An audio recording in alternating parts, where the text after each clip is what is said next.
Praise the lord, హల్లెలూయా. దేవునికి స్తోత్రం. ప్రభు పరిశుద్ధ ఘననామానికి మహిమ కలుగునుగాక.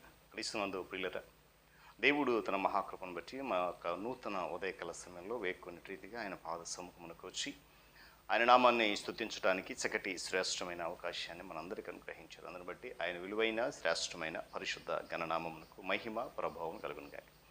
క్రీస్తునందు ప్రియులైన దైవజనులు, స్నేహితులు, విశ్వాసులు, సహోదరులు ఈ కార్యక్రమాన్ని వీక్షిస్తున్న ఆత్మీయ జనాంగం అంతటికి మన రక్షకుడు ప్రియ ప్రభు అయిన యేసయ్య ఉన్నతమైన నామంలో ఉదయకాలపు శుభములు మరియు వందనాలు తెలియజేస్తాను. మీరంతా బాగున్నారు కదా? చాలా సంతోషం అండి.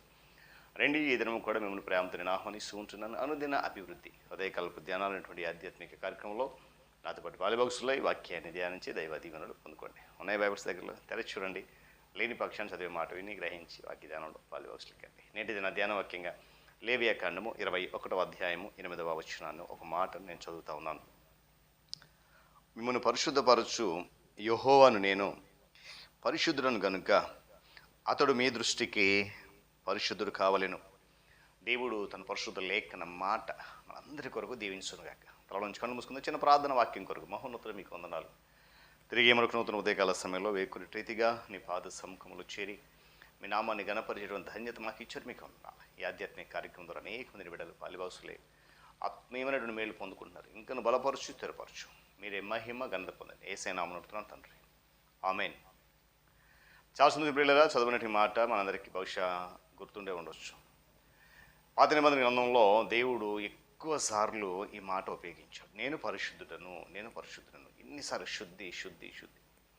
ప్రతి మనిషి కూడా అనగా దేవుని విశ్వసించి ఆయన మార్గం నడుచుకున్న ప్రతి వ్యక్తి కూడా విశ్వాసమునకు కర్త అయినటువంటి క్రీస్తును చూస్తూ మనలను మనం పరిశుద్ధులుగా చేసుకోవాల్సిన అవసరం చాలా ఉంది. అందుకంటే ఆయన మిమ్మల్ని పరిశుద్ధపరచు యెహోవాను నేనే, కాబట్టి మీరు కూడా పరిశుద్ధులు ఉండండి. ఏమండి, పరిశుద్ధత అనేది మిక్కిలి ప్రస్ఫుటమైనటువంటి దేవుని గుణలక్ష్యం మాత్రమే కాదు, కానీ తన ప్రజల నుండి ఆయన బహుగా ఆశిస్తున్నటువంటి లక్షణం కూడా అయి ఉంది.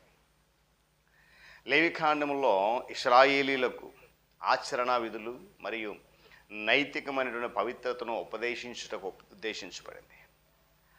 బైబిల్ నందు మరి ఎక్కడా కూడా కానరానటువంటి దేవుని పరిశుద్ధతను ఈ పుస్తకము అనగా లేవియా కాండము బయలుపరుస్తూ ఉంది. పరిశుద్ధతకు ఆయన ఇచ్చినటువంటి పిలుపులో దేవుడు 3 విషయాలు మరలా తెలియజేస్తున్నాడు. పరిశుద్ధులుగా ఉండండి, ఒకటి. నేను పరిశుద్ధులను కనుక మీరు పరిశుద్ధులై ఉండండి. 3, నేను మిమ్మల్ని పరిశుద్ధులుగా చేస్తాను. దేవుని స్తోత్రం చెప్పండి. వీళ్ళుగా మనం పరిశుద్ధ జీవితంలో త్రిత్వమునందున 3 వ్యక్తులు అనగా తండ్రి, కుమారుడు, పరిశుద్ధాత్ముడు జోక్యం కలిగి ఉండడం మనం గమనించాలి. పరిశుద్ధులుగా ఉండడి అని తండ్రి ప్రకటిస్తూ ఉన్నాడు. నేను పరిశుద్ధుడు ఉన్నాను కనుక ఉన్నట్టు అని కుమారుడైనటువంటి క్రీస్తు వారు మాదిరిగా చూపిస్తున్నాడు.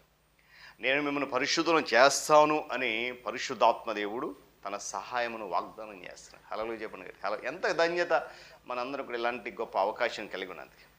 2వ మరియు 3వ ప్రకటన లేకుండా పరిశుద్ధత కొరకైనటువంటి దేవుని పిలుపు ఏదైతే ఉందో అది ఆచరణబద్ధము కానిదియు మరియు హేతుబద్ధము లేనిదిగా ఉంటుంది. పరలోకములో నివసించేటువంటి దేవునికి పరిశుద్ధులుగా జీవించట కొరకు ఏమండి మనము భూమి మీద ఎదుర్కొనేటువంటి పెనుగులాట ఏదైతే ఉందో, శ్రమ ఏదైతే ఉందో, కష్టం ఏదైతే ఉందో మరియు అడ్డంకాలు అన్నీ ఏమున్నాయో అవి తెలుసుకోవాలి. ఏమండి, పరలోకములో పరిశుద్ధులుగా జీవించాలంటే ఇక్కడ మనం ఏం తెలుసుకుంటున్నాం? అక్కడ జీవించాలి, నివసించాలి దేవునితో అని ఉన్న మనము భూమి మీద మనం నేర్చుకున్న విధానం ఏంటి, ఏం తెలుసు మనకి అని మనల్ని మనం ప్రశ్నించుకోవాలి. పరలోకంలో పాపము లేదండి, ఏం లేదు. పరలోకంలో పాపము లేదు.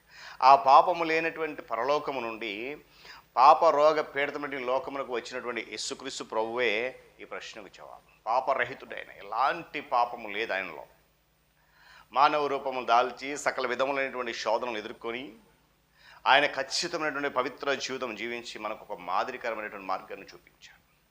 మరి రోజు ఎంతమంది ఆ మార్గాన్ని మనము అనుసరిస్తున్నాం? మనది ఒక ప్రశ్న ఉంది. మరొకటి ఏంటంటే, యేసుక్రీస్తు ప్రభు వారు పరిశుద్ధాత్మ చేత జన్మించిన దేవుని కుమారుడు, కానీ మనము పాపములో పుట్టిన వారము. ఆయన మానవ రూపములో ఉన్నటువంటి దేవుడు, కానీ మనము పతనమైనటువంటి జీవులం. గమనించాలి.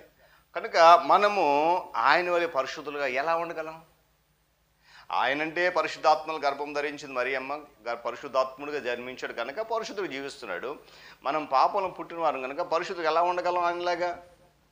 ఏమండి, పరిశుద్ధాత్మ దేవుడే దీనికి జవాబు.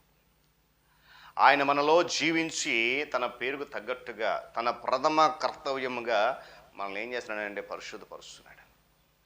తండ్రి వాంఛ, కుమారుని మాదిరి మరియు పరిశుద్ధాత్మ యొక్క సన్నిధి, పరిశుద్ధత కొరకైనటువంటి మన వెదుకులాటలో సర్వ సమృద్ధి అయినవి.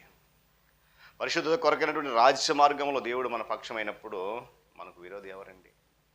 చెప్పాలి, ఎవరు విరోధి? ఎవరు కూడా. దేవుని స్తోత్రం చెప్పండి. హల్లెలూయా. కనుక ఇప్పుడు గమనించండి, బైబిల్లో దైవిక వాగ్దానాల గ్రంథం. పాత నిబంధన గ్రంథంలో యేసుక్రీస్తు ప్రభువారి యొక్క రాకడ మరియు సువార్తలలో పరిశుద్ధాత్మని యొక్క క్రొమ్మరింపు వాగ్దానములకే వాగ్దానం. పత్రికలలో ఉన్నటువంటి కిరీటం వంటి వాగ్దానము ఏంటంటే మనము యేసయ్య వలె పరిశుద్ధులముగా చేపడతాం. అపోస్తలుడైన పేతురు భక్తుడు నూతన నిబంధన ప్రజల కొరకు చెప్పినటువంటి మాటలు ఏంటంటే ఆ వాగ్దాన సారాంశం అంతా కూడా తన పత్రికలో వివరించాడు. ఆయన దైవశక్తి జీవమునకు భక్తికి కావాల్సిన వాటన్నిటిని కూడా మనకు దయచేస్తున్నందువల్ల ఆ మహిమ గుణాతిశయములను బట్టి మనము ఆ అమూల్యములను అత్యధిక వాగ్దానం అనుగ్రహించి ఉన్నాడని చెప్తా ఉన్నాడు. ఈ వాగ్దానం మూలంగా మీరు దైవ స్వభావనందు పాలివారుగునట్లు ఆయన వాటిని అనుగ్రహించి వాక్యం జ్ఞాపకం. కనుక ఉదయకాల సమయంలో ఆయన చెప్తున్నాడు, ప్రతి ఒక్కరు కూడా పరిశుద్ధులుగా ఉండాలి, పరిశుద్ధ మార్గం నడుచుకోవాలి, పరిశుద్ధాత్మ ప్రకారమే జీవించాలి, ప్రవర్తన మారాలి అని. కనుక ఏదైతే ఆయన చెప్పాడో పరిశుద్ధులుగా ఉండండి, నేను పరిశుద్ధులను కనుక మీరు పరిశుద్ధులై ఉండండి, నేను మిమ్మల్ని పరిశుద్ధపరిచి, ముగ్గురు తండ్రి కుమారుడు పరిశుద్ధతను శుద్ధి శుద్ధి శుద్ధి. కనుక ఉదయకాల సమయంలో అలాంటి పరిశుద్ధతలోకి మనం వెళ్దాం. ఆ పరిశుద్ధత ద్వారా అనేకులకు మాదిరిగా జీవించి ప్రభు మార్గానికి నడిపిద్దాం, నిత్య జీవంలో స్వాస్యాన్ని పొందుకుందాం. అట్టి కృప పరిశుద్ధాత్మదేవుడు మనందరికీ అనుగ్రహించును గాక. త్రాళంచి కన్ను మూసుకుని ప్రార్థన. మహోన్నతుడు మీకు వందనాలు. తిరిగి నూతన ఉదయకాలంలో వేకున్నటి రీతిగా నీ పాద సముఖంలో నీ మాటలు ధ్యానించి చక్కటి యోగ్యత ధన్యత మాకు ఇచ్చారు. ఇతమైన మాట వింటున్న అందరి జీవితంలో నిరంతరం ఫలింపజేసి మీరు మహిమ గంత ప్రభావాలు పొందండి. యేసయ్య నామమున నడుతున్నాను తండ్రి, ఆమేన్. త్రియేక దేవుని దీవెన, ఆయన సన్నిధి కాపుదల సదాకాలము మనందరికీ తోడని నడిపించును గాక. ఆమేన్.